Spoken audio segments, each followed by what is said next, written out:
বিয়ে করবেন আমাকে? আমি তো একজন ডিভোর্সি। এই জন্যই তো বিয়েটা করতে চাইতেছি। আপনি চাইলে যে কোনো কুমারী মেয়েকে বিয়ে করতে পারবেন, আমাকে কেন? হ্যাঁ, আমি চাইলেই একটা কুমারী মেয়েকে বিয়ে করতে পারি, কিন্তু বর্তমানে মেয়েদের যে অবস্থা এটা তো আপনি ভালো করেই জানেন। একটা কুমারী মেয়েকে যদি আমার নতুন সংসারে আনি, ওকে তো আমার পরিবারের সাথে অ্যাডজাস্ট করাইতেই 2 বছর সময় লেগে যাবে।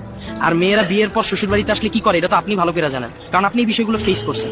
মেয়েরা চায় তার বাবার বাড়িতে ঠিক যেমন ছিল শ্বশুর বাড়িতেও তেমনই থাকবে। সকালবেলা ঘুম থেকে উঠবে 10টায়, তার জন্য নাস্তা রেডি থাকবে, আবার যে টিভি দেখতে বসবে, দুপুরের খাবার রেডি থাকবে।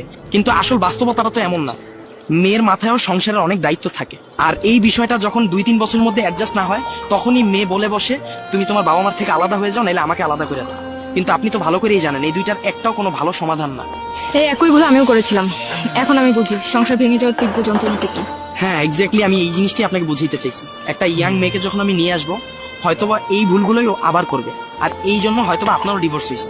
আর ডিভোর্সের পরে মেয়েরা বাবার বাড়িতে যখন যায়, তাদের